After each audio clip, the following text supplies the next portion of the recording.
WBCN in Boston, Nils Lofgren from his new album, Silver Lining. And as we promised, right now, live in studio on WBCN Boston, Nils Lofgren. This goes out to anyone who's about to say something nasty to somebody they love. Hey, when we hurt too much, sometimes we say too much, and the feelings we fly drop like bombs from a darkened sky. And I'm up on the edge, babe, I'm out on the edge. What if one day we go too far and our love don't make sense? Sticks and stones, babe, sticks and stones. Sticks and stones will break my bones, but your words, they break my heart. Words can break my heart.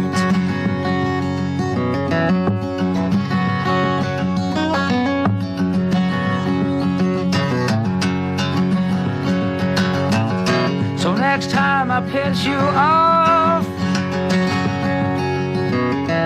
go hire a pinstripe gangster, have him break a finger or two, have him blow my kneecaps through. 'Cause anything's better than the way I feel when you rage on. And I'd prefer to witness a hanging than to see our love gone.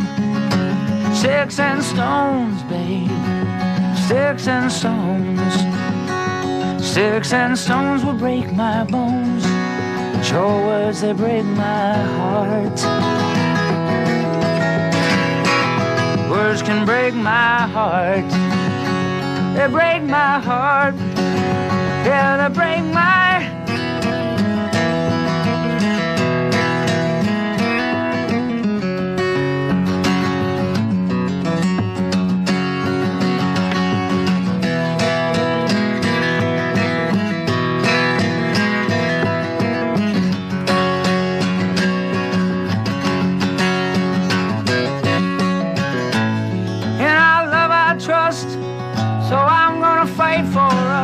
I'll never feel love this strong again. I'll be damned if I let it end. Let it end. Hey, sticks and stones, babe, sticks and stones. Sticks and stones will break my bones, but your words, they break my heart. Words can break my heart. Yeah, they break my heart. Sticks and stones, babe, sticks and stones. Sticks and stones will break my bones, but your words, they break my heart. Words can break my heart. Yeah, they break my heart. Words can break my heart. Words can break my heart.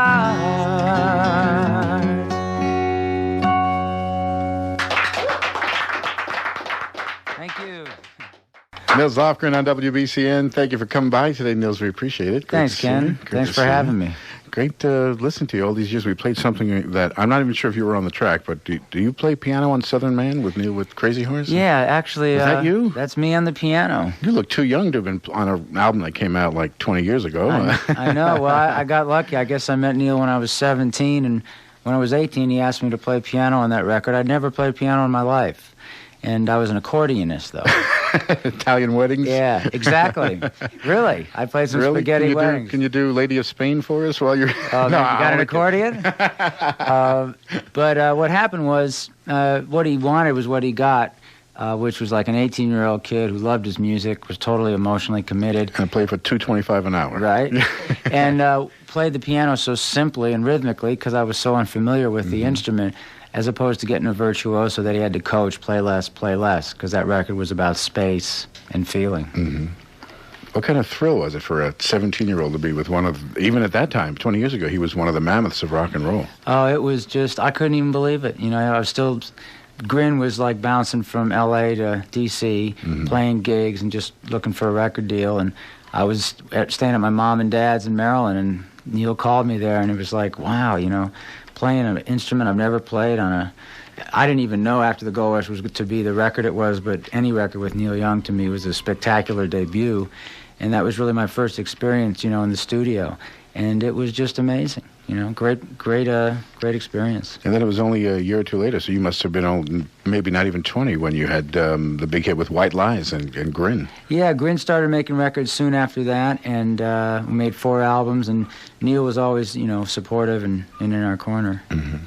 I've had, no matter how I've pronounced your name over the years, and I've been playing since you first recorded, I've been playing your music on the radio, but I started off by calling you Nils, because I knew some people of Scandinavian descent who pronounce it Nils, and I had people like, no, it's Nils, man, it's Nils, I know him.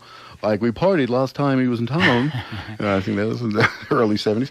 Is it Nils? Is that how you pronounce it? Well, it's like the word nil with an S. It's Nils. Yeah, Nils. Okay. And my dad's from Sweden. He came over when I was 2. He was 2 or 3, and I was the first of 4 boys, so they named me after my dad. And Nils. But anything but nails or Niles is fine. Because for a lot of Americans, it's tough to say. Let's move up to the present now. A new album with Rykodisc. Now, did that come out on vinyl? Rykodisc was known as the first all-CD company. Now, they've backed that off a little bit. They've been putting out some records on some bands that they knew would have a following on vinyl. Is your new one, Silver Lining, available on vinyl as well? Well, it's CD and cassette here in the States, and then overseas it'll be on vinyl. Now, how do you view this? Is this an in-between thing? You've had your own bands, you've been part of other bands, you've worked for other people, you've been part of the E Street Band for the past few years. That's on hiatus, right, I assume, if not. Or do you feel the E Street Band is totally gonzo at this point, or just you'll be back if the call comes out? Well, it's kind of like that. I mean, to me, the truth was I just listened to Bruce, and he just wanted to experiment and do what I do, and every solo artist, probably except him, has done, which is see what happens to your music when you work with other people. He had no specific plans past that, and the truth was so boring to the press, they decided to fire the band for Bruce. You know, like, hey, that's a ticket, we'll fire him. And the truth is, if you're a great singer-songwriter, you never rule out working with great players. Sure. Bruce would never think, oh, I'll never work with the E Street Band again. He's not that kind of person. And the fact that the press pulled that before him, I thought was a typical low blow. But in reality, he's been a great inspiration and friend to me. He came and sang on my record, appeared in my video. And my attitude has been, since I've been 17, I've been making my own music. I'm going to make my own music the rest of my life. And when an opportunity pops up to work with somebody like Ringo Starr and the All-Star Band, or a Neil Young or a Bruce Springsteen, I have to, do those things because it's good for my soul. And, they ask me to play with them. They don't say, play with us and stop writing your own music. They're pulling for me, too. And I think there's time for both. Sure. You kind of look like Bruce, now that I'm this close to you. I mean, I always thought there was somewhat of resemblance, but yeah, we you look could pass for long-lost Swedish cousins. Exactly. Both with that long blonde hair and the big blue eyes, yeah, right. 7 feet tall. Both our moms are Italian, right. And my dad's Swedish, his is Dutch-Irish, I believe. So, both of you got the Italian looks. Yeah. Yeah, you both are. I was only kidding about the long blonde hair, folks. Those of you who've never seen Bruce Springsteen or Nils Lofgren, they have dark hair and dark eyes. And now, Nils, so this new thing, the new album of yours, Silver Lining, is... seems to be a lot of your friends, but I don't know. I mean, is Ringo going to be in your band, or is it just he showed up there for a couple of tunes, and you got Bruce singing on one, so it's like Nils and Friends, but is it Nils and Band, the new one? Well, actually, I'm going to hit the road at the end of April, probably with a band I worked with last year. I don't think Ringo or any of those guys will make the actual tour because I'm going out for 5, 6, 7 months at a clip, but I hope they'll all show up and sit in and jam, and I just have made a lot of records, and I'm always hesitant to call my famous friends, and I thought, well, why? What is that about? And I decided this was the album to pick up the phone and ask them to help. And you know what? They were all, really grateful and anxious to give me a hand, which made me feel really good. If you play us another tune, we'll give you a hand. Good. All right? Yeah, this is a new song I just finished writing that very few people have heard. I'll sing it for you. It's called Blue Skies.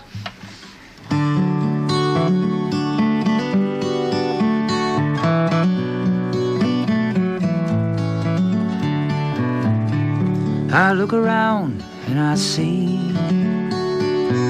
children homeless and hungry. Then I walk to the corner store and and I see kids stealing to finance a score.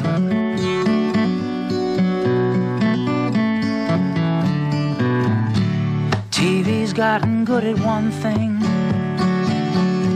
how they market human suffering. Turn it on and 80 times a day, you see tragedy stuck on instant replay.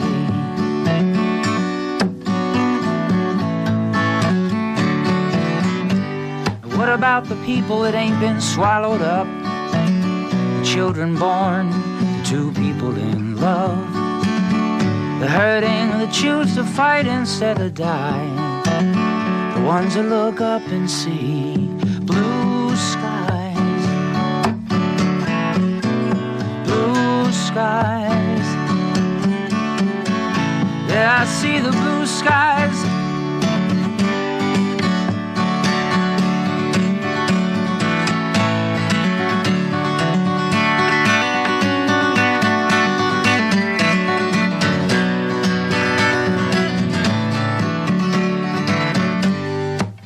Times I've been so down and lost, I'm gonna breathe hope, whatever the cost. When I look into my baby's eyes, I see those very blue skies. Now how can I enjoy this beautiful day with my sweetheart so far away?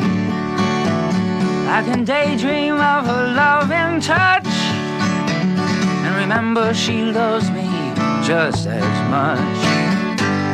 What about the people that ain't been swallowed up? The children born to two people in love. The hurting that choose to fight instead of die. The ones that look up and see blue skies. Blue skies. Yeah, I'm living in the blue skies, dreaming in the blue skies. Now when I look into my baby's eyes, I see those very blue, blue skies.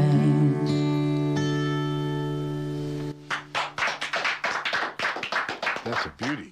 Thanks, Ken. That is really a beauty. Thanks a lot. No, I'm sorry that's not on the new album. You see, you teased us. Me too. We just gave the whole big album a plug, and now this new one, next album. Yeah, and what happened was this song was almost done, and there were a few lines that needed to be better. And in the past, when I've rushed things like that, I always regret it. So I thought I'd wait, and I waited, and I got the lines right, and hopefully the next record. Okay, some of the references in that song kind of bring us to the benefit you're playing tonight, which is sold out, by the way. Glad to hear that. That's good sorry to news. people who thought they would be able to pop up at the door and buy the tickets, but tonight's benefit for Fearless Hearts for homeless children is sold out. Nils over at Night Stage tonight. We'll talk about that right after these messages. If you want to play another one, good. Otherwise, we have something from your new album queued up and ready to go as our CD play of the day. Stay tuned. It's WBCN. Nils Lofgren live in studio. Okay.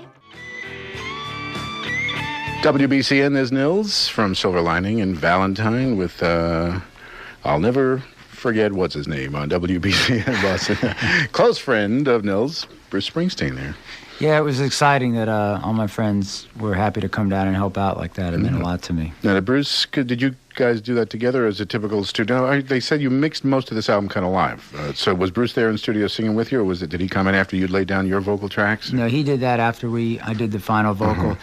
Basically, I cut the thing as a power trio, bass, drums, guitar. I did live guitar, sang live vocals.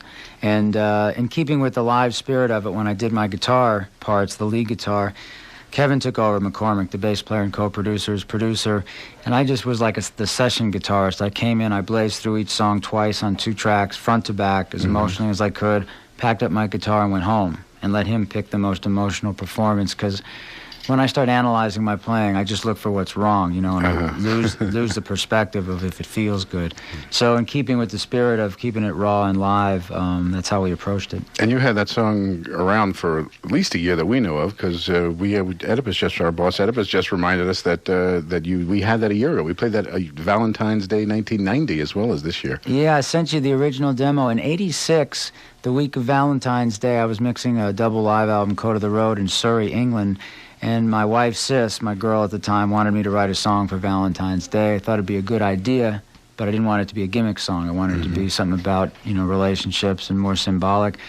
And the night, Valentine's Eve, we were on the way into London to accept Entertainer of the Year award for Bruce. He asked me to pick up his award because he was in the States at the British Music Awards. And in the backseat of the car, Sis said, hey, in a few hours, it's going to, your time's up, and it's going to be like, there's going to be hell to pay if you don't write this song. So I got inspired, and it all came out at once. Usually my favorite songs. It happened real quick, wrote it in my head, and made that demo I sent you when I got back that night. Well, we appreciate it then, and we appreciate it now that everybody can have it as well. That's on Silver Lining. Let's talk about tonight's show, which is a sellout, folks. Sorry if you waited till the last minute to buy tickets to Night Stage for Nils, who's doing an acoustic show tonight. Just yourself? All alone, yeah. It's going to be lonely up there, but it'll be acoustic guitar and piano. I'll just do about an hour and a half of a lot of different songs, throughout my... Got it pretty well planned out? Are you going to wait for the people in the back to start screaming Whippin' Post and the early favorites and Freebird and like that? I don't have it real planned out. It's going to be an intimate living room type of atmosphere because I've been, just on the road doing some promotion, and this is the first time I've actually done a show out here, and... it's going to be fun. I've never done a show without a road crew or someone to help me even tune my guitar, and I'll have to retune in the middle of the show and stuff, but it ought to be real intimate, and I hope it goes well. It's for a great cause. Yeah, we first heard about Fearless Hearts about a year or two ago. Mr. Steve Earle, a great country rocker, had a new album out, and he came and did a similar thing. I believe it was also at Night Stage, and he told us about this organization, Fearless Hearts, which... It's kind of an interesting situation. In America, we both care that we have this homeless problem, but we also kind of cross the street, when we see a homeless person coming towards, like, ooh, they're dirty. We don't know where they slept last night. They don't know where they're sleeping tonight. And it's easy to kind of say, I just don't want to deal with it and cross the street. But then the whole other side is that there are now families, that the great majority of people who are homeless in America evidently are families. And that includes a lot of kids who, because they're homeless, have no addresses, can't go to school, are missing out social services that could help them. And you want to tell us a little more about how Fearless Hearts came to be and other rockers and people that we might know that are involved with it. Yeah, well, I just found out about it recently in the last few weeks. My company, Rykodisc, explained that, there was this organization helping out homeless kids, and there was a chance I could, help out by doing a benefit tonight in Boston, and I was all for it. I just think kids are great. I love kids, and it's kind of horrifying how many kids don't have a solid family or, schools, food, all that stuff that we kind of take for granted. Yesterday I was lucky I got to spend the whole day with the Kevin McHale family, Kevin and Lynn, who are really great friends. And they have 4 beautiful kids, and fortunately the kids really took to me. I've seen them over the years, but they're growing up a little bit. Do they have 4 now? Kevin just doesn't know when to quit. He just every year, every new season, it's another member of the family. Yeah, well, Kevin's always complaining about, how they are always bugging him and asking for stuff, but hey, he loves it. And, sure. It's just kids are great. It just reminded me how much I love kids. I've got my wife Sis has a 23-year-old 6'4" son, Michael, who's my stepson, and we play ball a lot together, and I've got a lot of nieces and nephews, and I've been Uncle Nils for a long time, and I just get such a kick out of them, and every kid deserves a good home and school and food and clothes and all that, and I was just glad that there was an opportunity to do something like this tonight. Well, thank you, Nils, and thanks for coming by studio. Yeah. Best of luck with the new album and with other friends and whatever they have planned for you in the future. And Ken, thanks for having me. It's always great to be on the radio. And next time, you're welcome back in. Anytime. Thanks. Every time. I should be back doing a tour of my own in early May coming through Boston, and thanks again for your support. Good. A pleasure. Always a pleasure. Glad to been rocking with you for about 20 years now. Tonight's benefit for Fearless Hearts over at Night Stage is sold out. Thank you, everybody who bought your tickets already. Sorry to those who couldn't. And thanks to you, Nils, for doing this, helping raise a few grand for kids who really need it. And as we grab Nils now for our autographs and IDs here at the station, we'll play an old favorite that was written by, I think it was written by Carole King, if I recall. This is the one called Going Back. Great tune, yeah. And great way you do it. Nils Lofgren on WBCN.